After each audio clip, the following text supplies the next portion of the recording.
So, thank you to Telma and to the ISSSD committee here in Belo Horizonte for inviting me to this very interesting and special society meeting. And I bring to this meeting and have on a few occasions my perspective as a medical physicist, but an academic medical physicist. I teach at a university. I also work as a medical physics expert, which is something you might not recognize. It's a European designation for a physicist who is associated with clinical activity, and my medical physics expertise is radiotherapy. So here today I'm going to tell you about the LARA project, and I'm presenting this on behalf of the LARA consortium, as well as some of the research that we're doing that is supporting that at Swansea University and at Singleton Hospital. So I bring with you as a way of introduction, our own interest in particle therapies, proton therapy, ion beam therapies that are currently very interesting and being developed in many parts of the world. Oncologists are becoming more interested and wanting to be a part of proton therapy, but they're also telling me that they want to be part of the next step as well of ion beam therapies. And you can see already a relatively old proton therapy system, and I'm trying to make the point here that the patient becomes smaller and smaller beneath the technology. This is the gantry that you need to generate a proton beam, and then there's a lot of technology hiding behind this wall that the patient is completely unaware of. And that, in a sense, is a philosophical point which I'll come to shortly. So we do this research. We have a master's in medical physics where we train medical physicists who are traveling along the path to being medical physics experts but in hospitals. And we like to be research informed, so we like to do research. We have PhD, MD, MRes students doing research supported by local cancer charities and the Swansea Bay Health Board, which is the big hospital that I work at. We have some equipment and software. We have the Varian Eclipse software as a research license. That enables us to do proton radiotherapy. It enables us to do VMAT. It enables us to make comparisons between those two. And our oncologists are keen to support and request master's students who are working on these sorts of things. The master's students are learning planning, they're learning proton planning. They might go to one of the two proton institutes in the UK, in Manchester and in London, after they complete their master's programs, and they have some experience with a well-known planning system, Varian Eclipse.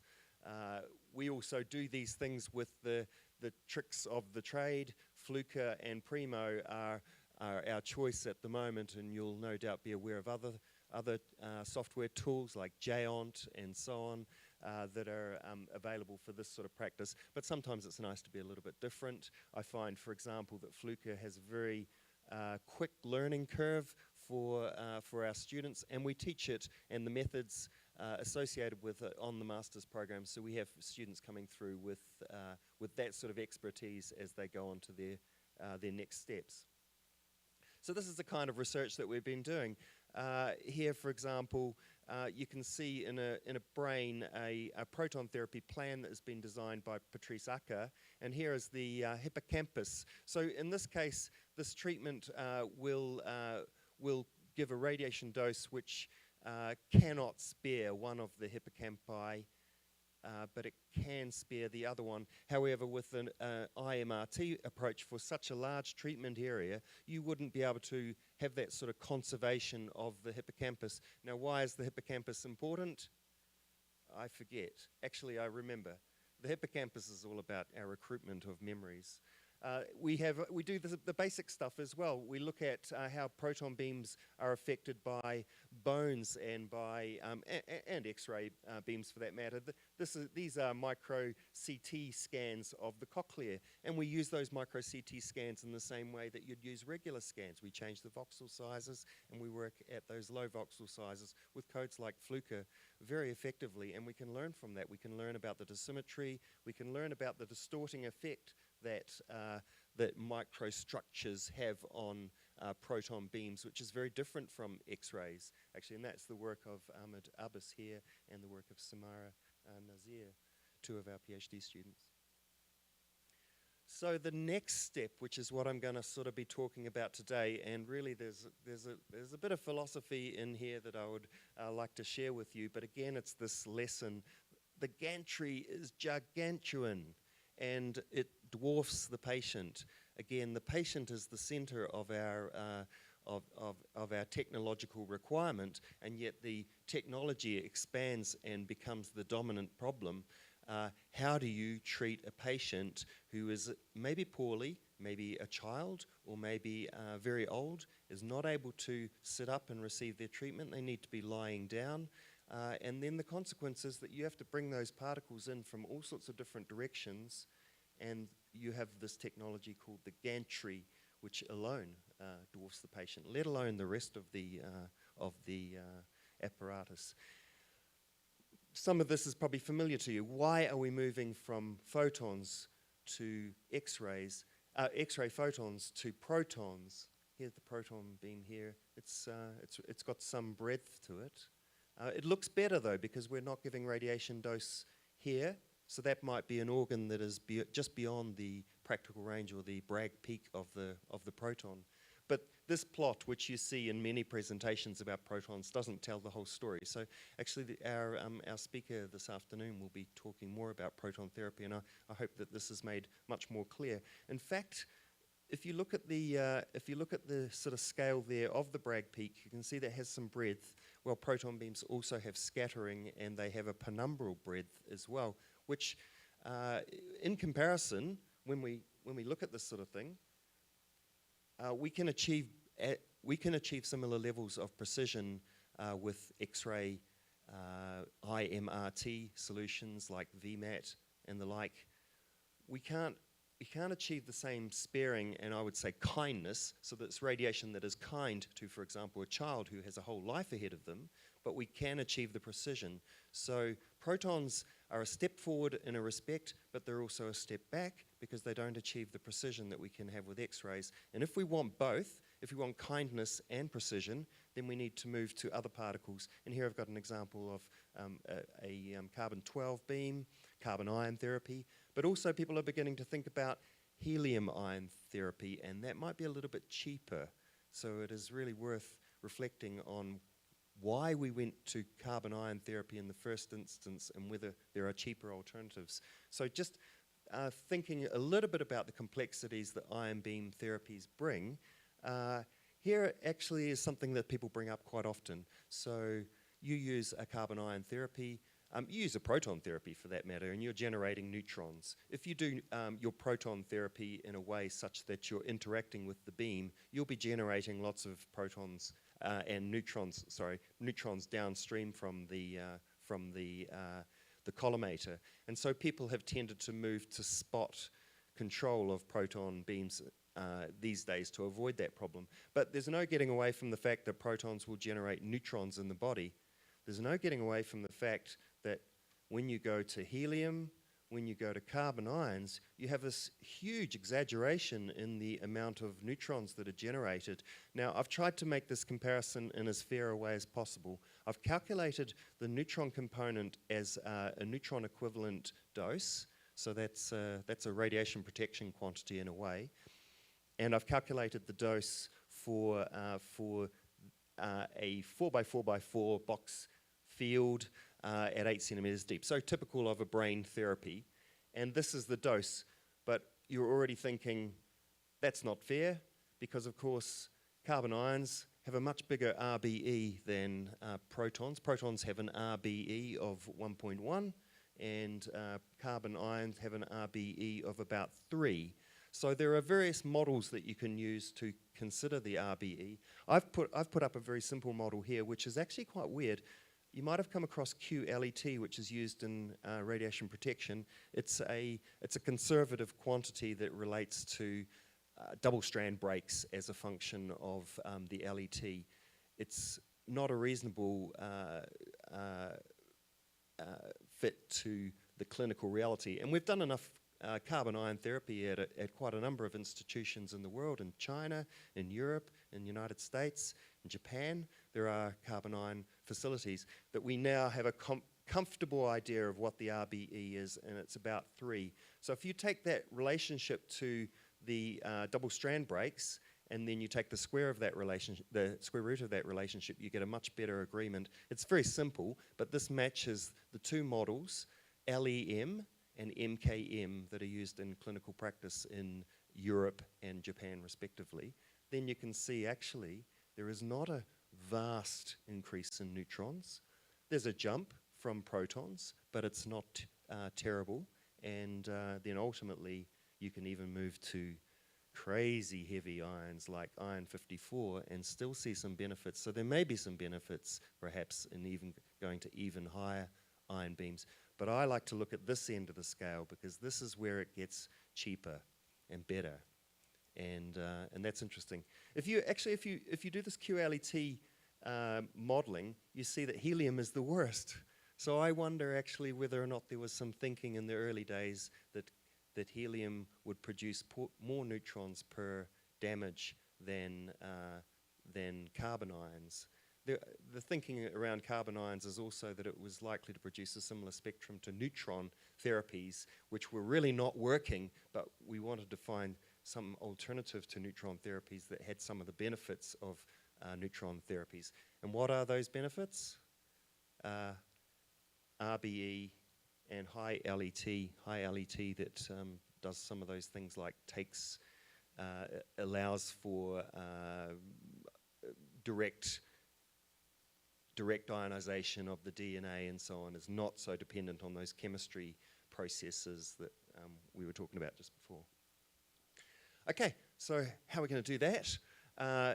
Make that sort of particle therapy, that ion beam therapy a reality, and make it a bit more cost effective. Well, in the UK, the LARA consortium is thinking about how we could set up a facility that takes advantage of this laser-driven particle generation, accelerate those particles, and deliver radiobiology and in vivo and in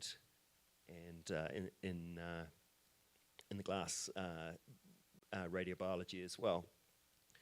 And just to show you where we're sort of heading with those technologies, here are some of the early cyclotron facilities and so on, and dose rate as a function of the energy. So if we're going to be doing, so this is MeV per nucleon, and we really need to be up in this range of sort of 300 to 400 MeV per nucleon to be doing human radiotherapy, to have the penetration to deliver that radiation to some part of the anatomy and not be limited by depth. So that's where we want to get to around about. So we've got all these we have got these facilities that can achieve fantastic, and of course we've got the Large Hadron Collider if we've got, we've got a really big subject.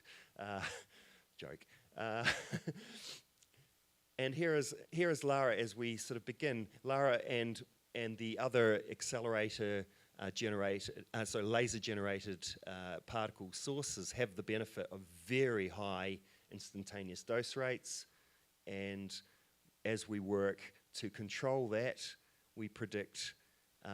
Here we have the laser facility, the laser sort of station, the target, which I'm going to tell you a little bit more about shortly, and then there is an end station for biology, and here is a fixed field accelerator that will take us up to higher energies. We're going to get up to these clinical energies ultimately. So just to focus a little bit on that, here's the laser-driven source.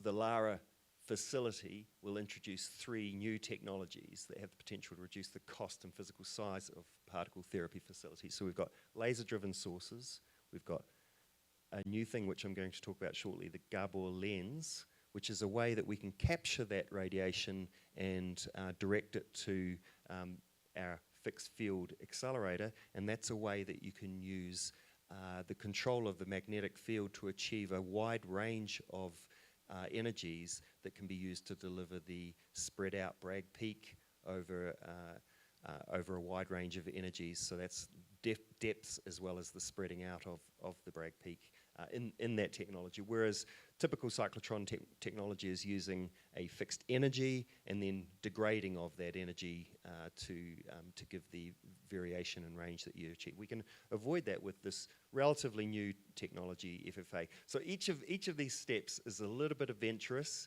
and is still very much a focus of research, and that's what I'm going to be talking about predominantly. And then an end station where we can do that in vivo radiobiology or ultimately radiotherapy. So we've got 2 end stations here, one that is in the vertical, and anybody who's done in vitro radiobiology knows that it's rather difficult to do radiobiology when your radiation source is entering from the side of the dish. Conversely, with a human, you want to be able to bring the radiation in from all sorts of different directions, but actually there is some prospect of utilizing new directions in imaging and new thinking about how we can make these sorts of technologies cheaper, that it might be the case that we are using radiation sources that are essentially horizontal and we are moving the patient. I'll come back to that. So here's the first part of the sort of research-oriented development. So laser-targeted materials, and these are very high-intensity lasers onto a material. In this case, it's a titanium, but there's a little dot of hydrogen-rich material there. That sends a plume of, first of all, electrons. The electrons flood off the surface of the material. Then they form this huge electric field, which then drags the protons in the direction of that electric field up to comparable kinetic energies, and then we see the electrons and the particles heading off in a massive plume. We need to do something with those particles, so we need to do tricks with sort of magnetic fields to choose a particular energy and to focus them, because you can see that they're not focused. They're going to explode off this surface in all sorts of different directions. So that's all I'm going to say about this technology, although I'll come back to show you what we've achieved so far. The next component of the technology is related to how we're going to capture the beam, and that is using a so-called Gabor lens. This is an idea that came up in the 50s, that you could have a large charge distribution, a charged plasma, that then acts as a focusing element. And if you think back to your university physics or even high school physics, you can understand how this works. A large cloud of charge has a electric field strength that increases as you move away from the center. That increase in the electric field has a focusing effect on any particles that are traveling at a non-normal direction to the cloud, and we'll bring them back down again. You get a focal length which relates to the length of the electric field, the density of charged particles within that electric field, and the kinetic energy of the element. So we've got a energy-dependent focus that you can achieve. So this is the Gabor lens, and rendered in a lovely-looking image that's come actually from CERN. Here is the Gabor lens as we have it at Swansea University, and you can see that it consists essentially of an anode source that has a magnetic field around the outside, but a relatively small magnetic field, around about 40 millitesla, as opposed to multiple Tesla coils that would be normally used as focusing components, and also some other controls of the electrode that we can use, and then the ability to take that plasma and then send it to a phosphor screen and visualize it. And this is what we're seeing. So this is the work of Param Ruksakchai, and I'll show you a picture of her shortly. She's a very gifted postdoc at Swansea University and has made this work. So you're loading the Gabor lens with a mixture of ions and electrons. Through manipulation of the electric field, you can get rid of your ions, which are a background, and then you're left with this charged field of electrons. The only problem is that that is rather unstable, and what Param found is that she could stabilize it by allowing just a few ions in the center of that Gabor lens, so that largely we have electrons. And then we can visualize through the process I talked about before, that we can visualize the ion component, we can visualize the electron component, we can say what fraction of electrons we have. So actually we're achieving densities that are comparable to the limits already with this Gabor lens. These are 3,000 or so million electrons in that confined space, which is comparable to the Brillian limit that I talked about before. So that's 10 to the 15 charge particles per meter cubed. And you can see that at 1 second there are 3,000 million electrons. At 10 seconds is still around about 3,000. So we can maintain with some stability, even using this rather unexpected result that we could just oscillate with a radio frequency oscillation, keep that field producing small numbers of ions through radio frequency ionization, enough to stabilize that and give us the Gabor lens for a sensible amount of time. So where else are penning traps, as they're referred, being used, and how did this expertise come to Swansea? Well, Swansea was involved in the Alpha G project, which I think is physics at its best and most interesting outside of medical physics, let's say. So this was a test of whether alpha particles, whether antimatter particles, anti-hydrogens, could be formed, trapped in a penning trap, and then released to see what the effect of gravity on those anti-hydrogens are. And in that experiment, they determined that anti-hydrogen has the same gravitational mass, not negative, not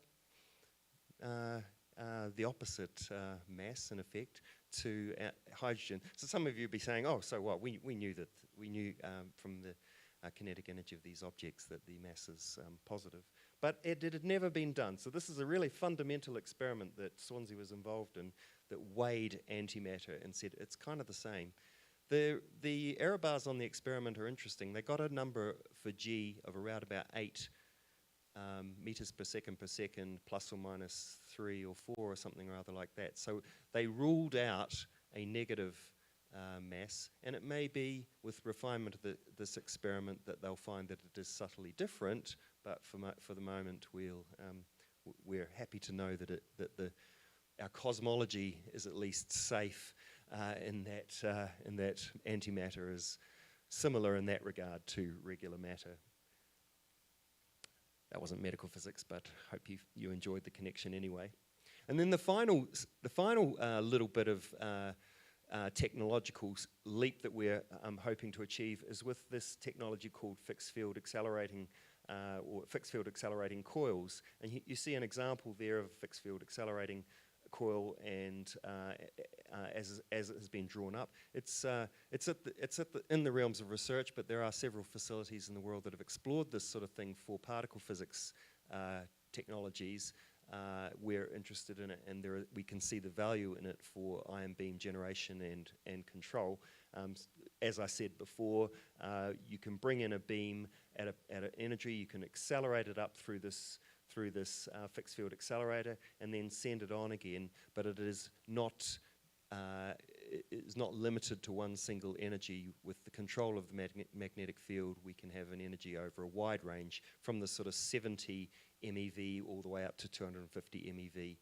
We're not expecting to get that high initially with this facility, but at least we'll be able to demonstrate its flexibility. And I also wanted to mention about the end station and how some thinking is now going into this. So this is the Lara team here to some extent. We've got Ken Long is one of the leading roles in Lara. He's at Imperial College. There's me there. There's Colin White. He's at Strathclyde. Strathclyde are working on the laser generated aspect of it. Ken Long and his team, and I'm struggling to see if there are any of the team who are involved with the fixed field accelerator there, but not. There's Param there actually, Raksasakchai, Param Raksasakchai from Thailand, who's also a Swansea University person. And these two are from Leo Healthcare, Leo Cancer. And Leo Cancer is really interesting in that it wants to team up with people who are creating new technologies for particle therapies, ion beam therapies, but they make the argument that the whole endeavor is going to be much cheaper if we can seat the patient rather than having the patient lie down. I'm not completely convinced yet. I would like to be convinced, but I can think of some cases where this won't work. But that doesn't necessarily matter if you can treat the majority of your patients. For example, breast cancer, we've shown breast cancer can be done much more elegantly with proton therapy, but it's just too expensive. The UK has large numbers of patients receiving radiotherapy treatments for breast cancer every year. Proton therapy is just too expensive for it. The UK has proton therapy, but it can't afford to treat all those patients with proton therapy. So what's the advantage for proton therapy with breast radiotherapy? It's the location of the heart in the vicinity, especially for left-sided breast cancers. And if you can give 0 dose to the heart, that's a huge boon, and that's going to be important if you're a woman who's got breast cancer in the early part of your life and you're thinking about your cardiac health and probably living a long and fulfilling life post-breast cancer if it's detected early enough. So here is the technology that Leo are looking at as well. If you're going to seat the patient, you have to scan the patient in the upright position. This is called I can't remember the name of the CT scanner. It'll come to me, sorry. And this is our presentation at the Great Exhibition Road Festival, which was very popular. We had a lot of people coming up to us with their stories about cancer survival, relatives that have died of cancer, and the like. It was very emotional a lot of the time. So, now we're beginning to make some inroads. These are drawings relating to our laser accelerated source that already exists at Strathclyde. So that's Colin White and his team. Here's where we bring the lasers in.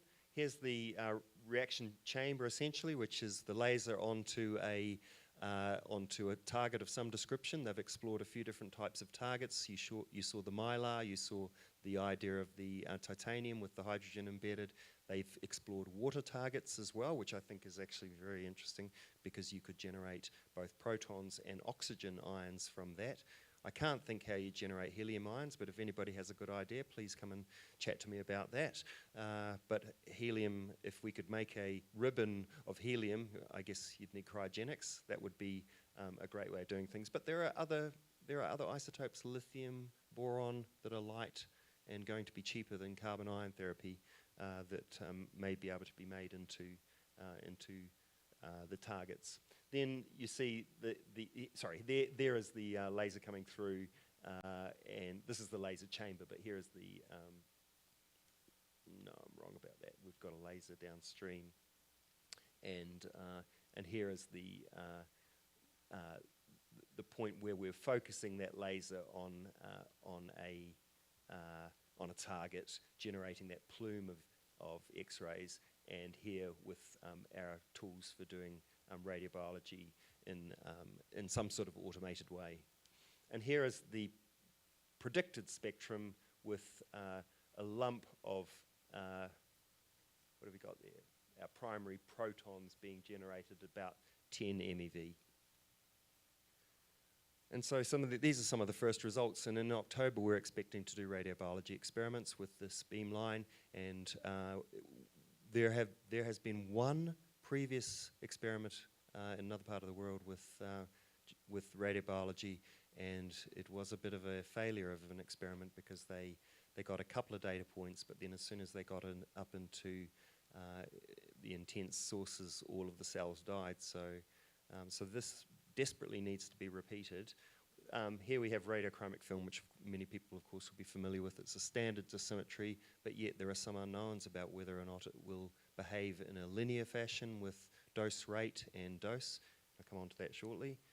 And here is the spectrum that they measured with a stack of radiochromic film. So that's a very simple way of determining the spectrum of radiation, going all the way up to actually 14 or so MeV. Again, the laser chamber and then the reaction chamber there. And so Strathclyde University has led on this. I'm stealing this slide from them with apologies to Colin and co.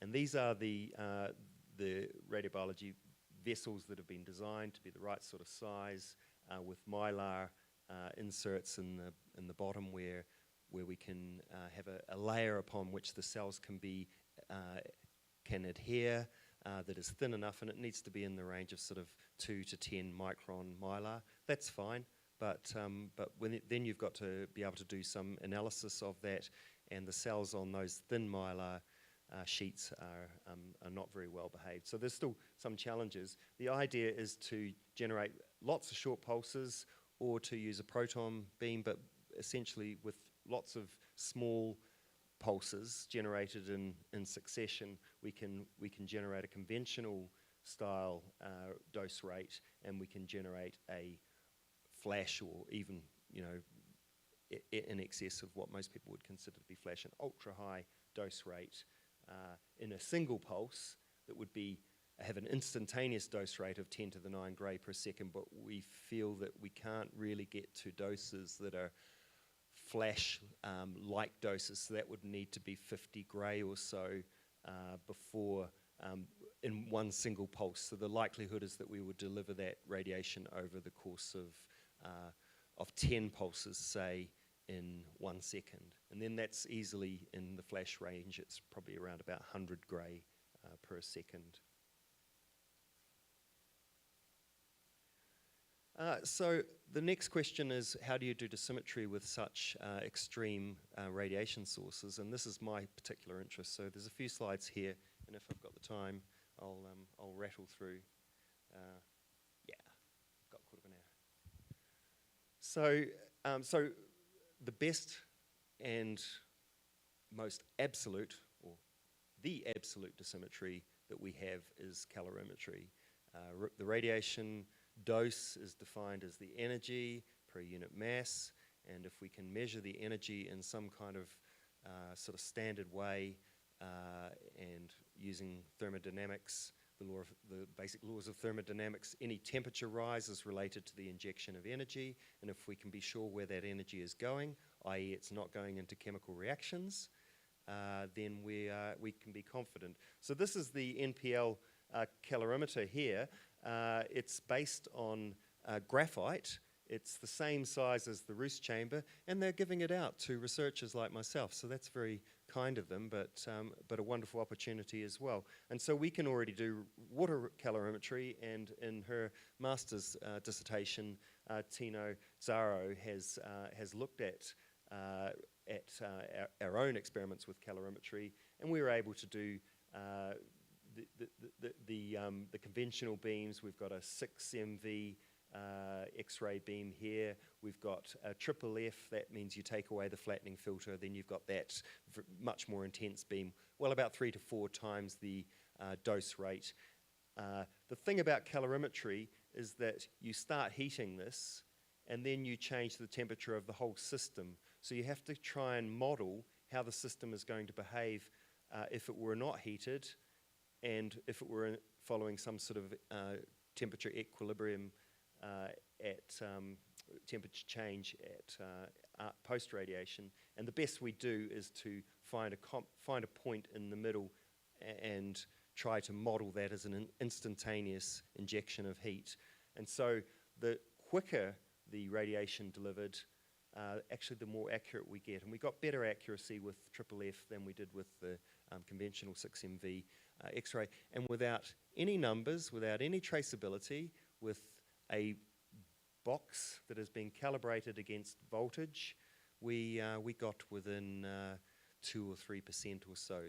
So I would call that desert island dosimetry. It's a dosimetry where we've not used a radiation dose standard, and we're still within acceptable limits where we would successfully treat a patient, I would argue. Of course, that's not the way things are done in conventional radiotherapy, but it's going to have to be the way that things are done in new particle therapies, because we don't have traceable standards for them. So this is front and center of how you do even your radiobiology with these beams.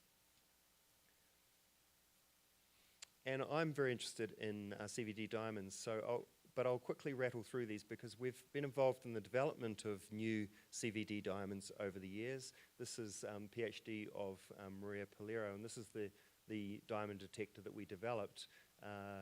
And we developed it to have the form factor that was suitable for performing in-phantom measurements. That was an earlier prototype, and we have a better fitting example there for in-phantom measurements, because if we can avoid it, I'd rather not do experiments in water. It's kind of messy. And we showed that was quite successful. One of the very interesting things that came out of that work is a new way of interrogating the signal from the diamond detector, and we were able to show that with that nice diamond detector, which has got rather a large sensitive volume, that we were able to see very clean pulses coming from the LINAC and count them, and we can even see some of the effects associated with beam startup and so on that you wouldn't normally be aware of if you were measuring with an electrometer. We did the sort of thing of measuring its dose rate linearity, and you can compare it to chambers that you know have good linearity, like an ion chamber. You can look at it also in terms of, say, the inverse square law. As you take your apparatus and you move it selectively further and further away from the target, you can compare your CVD diamond, here's the first time I'm going to mention the microdiamond, but I'm going to come back to it. And you see actually that we're getting much better linearity than people are reporting in the literature. And that's an interesting puzzle, because the thing that we're doing differently here is that we're looking at these individual pulses, and we're also monitoring the background, which does seem to change as you introduce the radiation beam. So actually we think that we can maintain high levels of linearity with diamond detectors, whereas other people have reported otherwise. Here again you can see how the average pulse heights and so on are changing as a function of the distance from the source. And in particular, here is the sensitivity of that diamond, which has about a 300 micron thick bulk, more or less the same dimensions otherwise as the microdiamond. But the microdiamond has only a 1 micron thin layer. So yeah, there are orders of magnitude differences in the sensitivity. I think I've written it 400 times the sensitivity of less sensitive than the bulk diamond approach. It turns out though that that's a very useful feature of the microdiamond, and I'll talk about that shortly. So with our prototype diamond, we were even looking at things like IMRT and studying the dose as a function of its delivery in real time, and understanding things like leaf leakage and how that comes together in terms of a treatment. This is, for example, a treatment of a prostate cancer with VMAT, and you can see that the prototype diamond tracks the planned treatment very closely, and it is a useful QA of the deliverability of that particular treatment that also takes into account the time aspect of that delivery. So onto the microdiamond. The microdiamond is a very interesting thing, and a discovery at the Tor Vergata lab that you could use similar physics to our standard silicon detectors, create an intrinsic layer in a diamond detector that is intrinsic and appears with a back voltage of just a few volts and a sensitive layer of 1 micron, and that is achieved by an aluminium layer on top of an intrinsic diamond, and effectively can be thought of as a diode, a Schottky diode. So here's the physics of it. I guess I'll rattle through that, but you can actually back bias it as well to change the size of the sensitive layer. And we've modeled that. We've thought about how that would work. We've thought about how you can irradiate the diamond detector and even use it in things like microbeams, and how actually that changes some of the response of the detector as you move that microbeam across the detector. It's a different line of research that I've been involved in, but it's the PhD of Dimitri Reynard.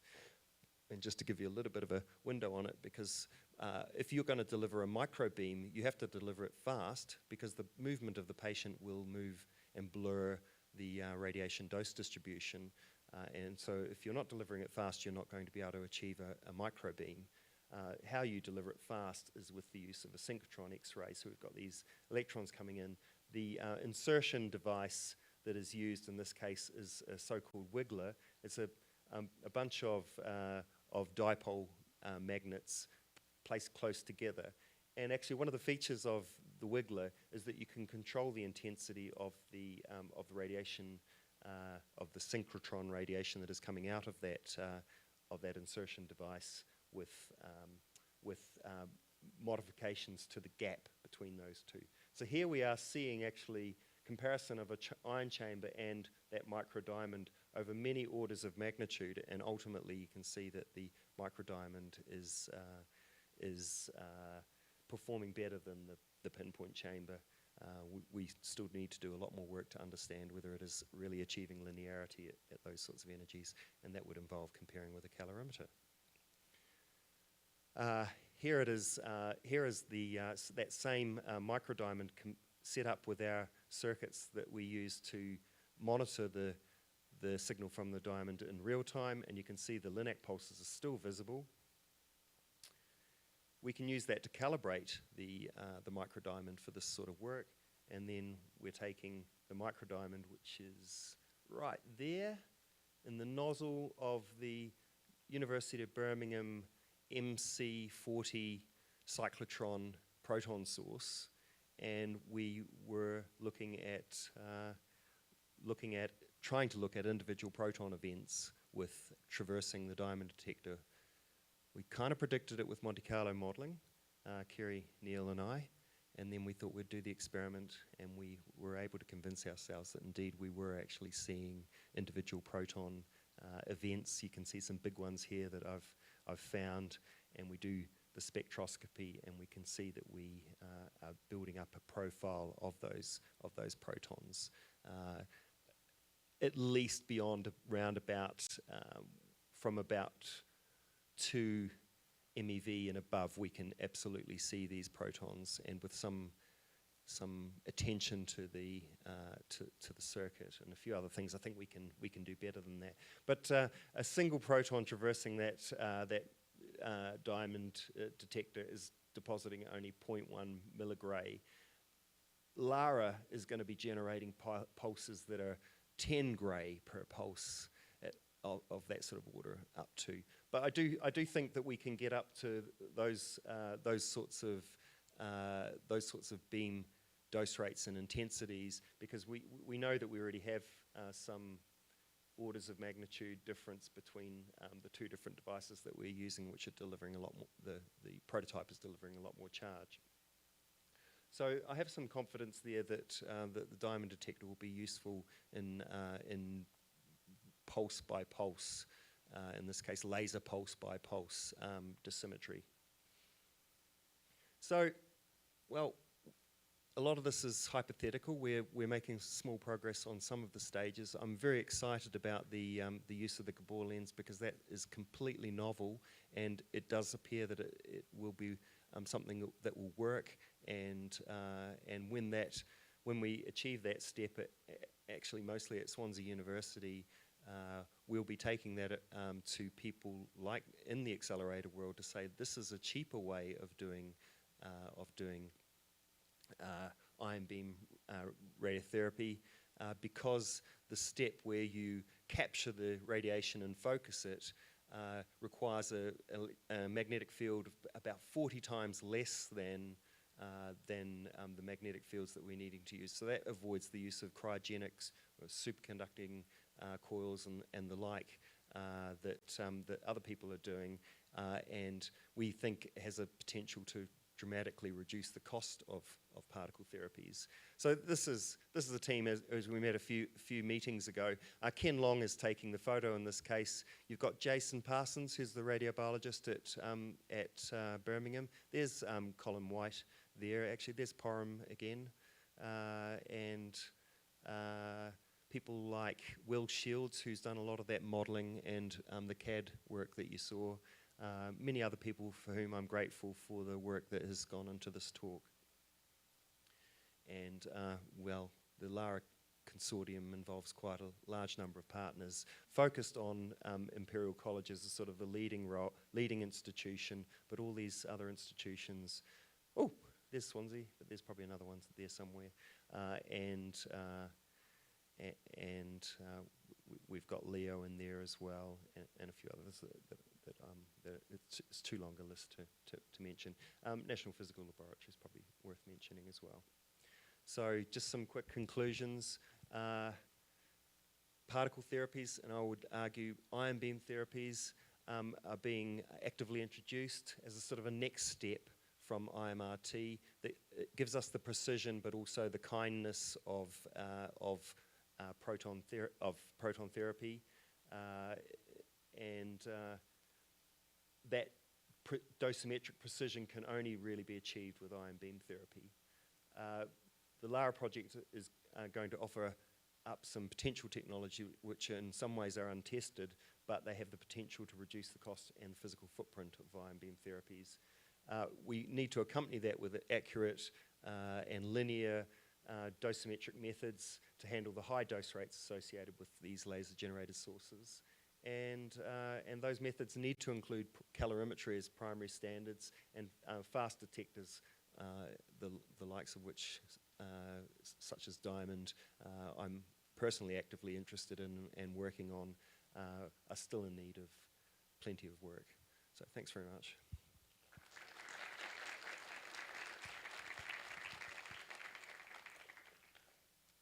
Your research, a lot of measurements, a lot of data. Questions? We are open for questions.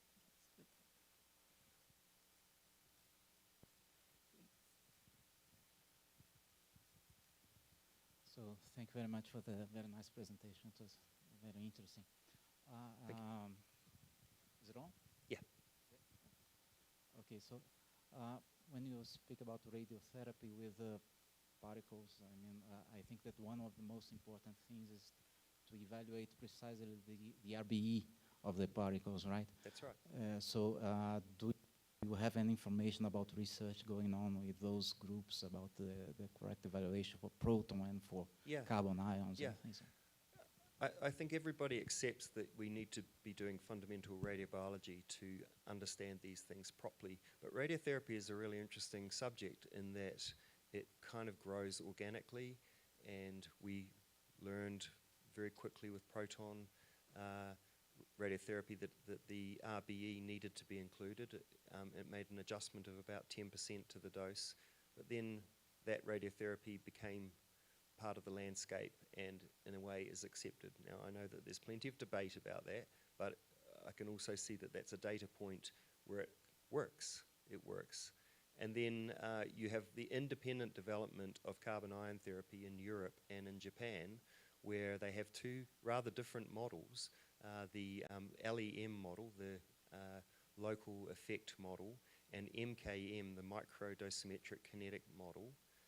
They look very different, but I actually think in a sense they're very similar.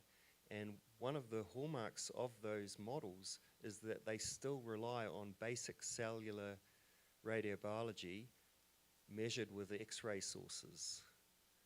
So that tells me that as long as you know something about the physics of your beam, you can take your knowledge of how cells behave and you can then have a viable clinical dose.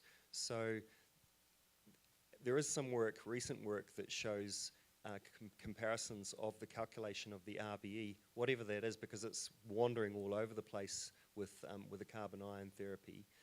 It's voxel by voxel dependent.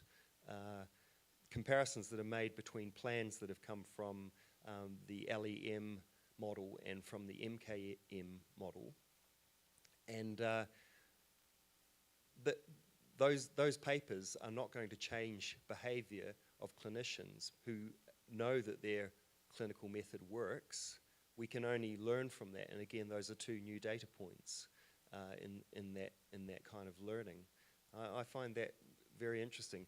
In fact, LEM is now at its 4th iteration in the literature, but if for clinical prescription, they still use LEM1. Then they might make some modifications, or they might some particular care with certain kinds of patients because of the knowledge that they have from LEM4, but clinical practice is very conservative. Why? Because you don't learn unless you establish a line in the sand and then see what happens. So I think we are learning in both the clinic as well, and I think in a sense there's some value in going ahead with, once the technologies are demonstrated, to go ahead with clinical trials. Okay, any other?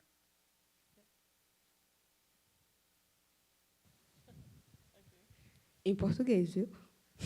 He knows the red Portuguese. Deu para perceber que tem vários desafios em tudo, mas eu queria saber, primeiro ponto, com relação ao controle de qualidade dos próprios feixes, que são extremamente altos, com dose muito alta, então, para manter isso ao longo do tempo, como é a perspectiva. E outra coisa que eu queria saber é, dos casos que já foram utilizadas essa terapia, como é que foi o prognóstico? Se tem algum caso de sucesso, alguma coisa assim. You get it. Not completely, but thank you for the question, Tamira, and I'm going to work on these things. I understand that you were talking a little bit about the time Quality control? Quality control. Yeah. Quality control And of the quality control of the beam. Okay.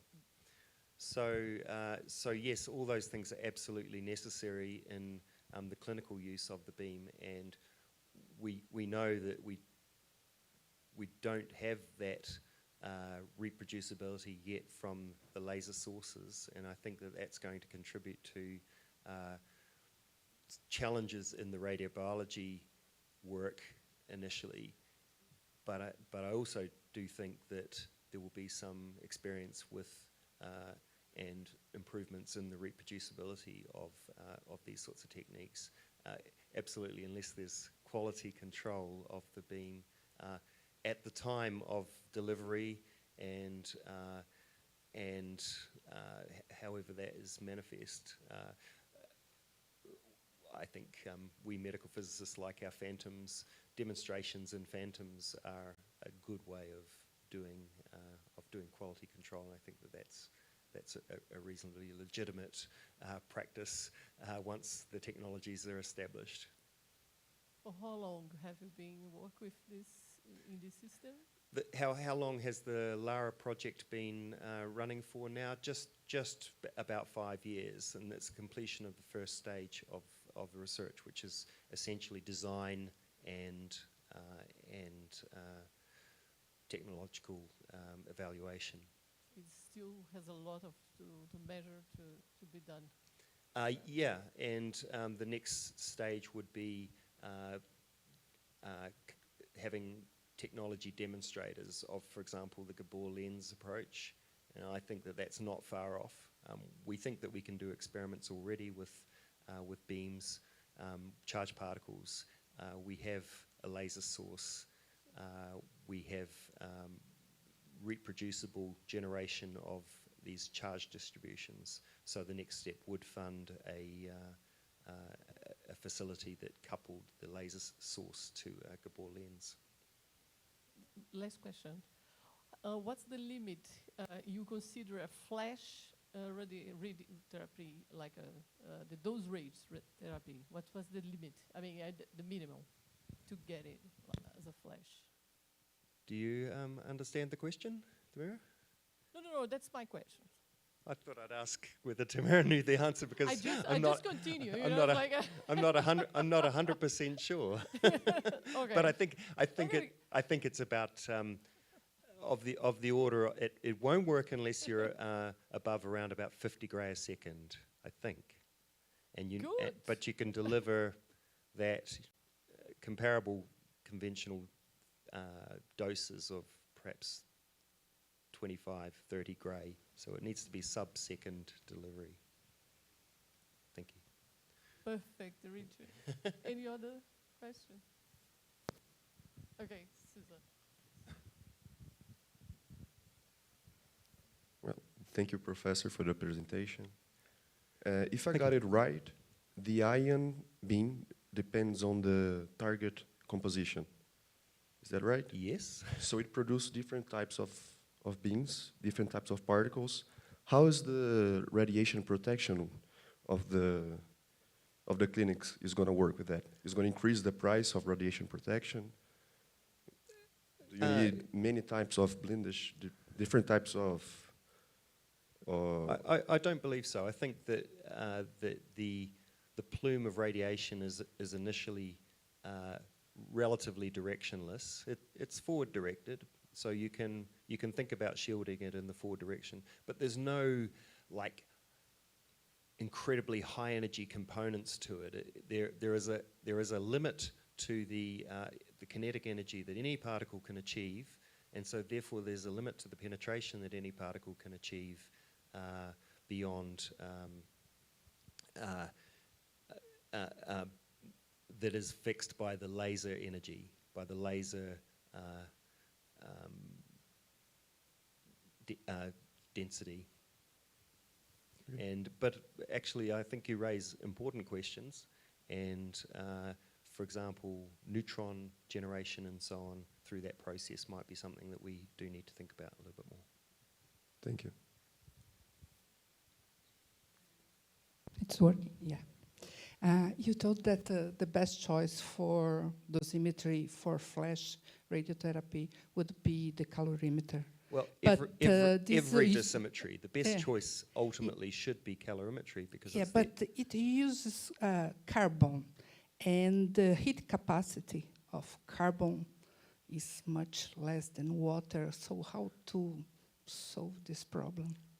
well, it's a known quantity, the heat capacity. I don't believe that it's that we need to be measuring that heat exchange in the precise medium that we're irradiating. In any case, tissue is not water, and we have our cavity theories, for example, that mean we can have a slither of graphite sandwiched between plastics that have known composition, and we do actually need to make corrections to the energy that we calculate according to the stopping power. We're about those corrections are of the order of about 15%, so they absolutely need to be considered. But that is the only, in a sense, that's the only physical correction that needs to be made by replacing that water with graphite. Okay. Professor Hegel. Yes. Just to complement the answer for Susanna's asking, because you have a smaller heat capacity, you have more sensitivity in the calorimeter. So it's an advantage, right? Thank you, Professor. Yes. Thank you. Yes. Okay, let's go for lunch then.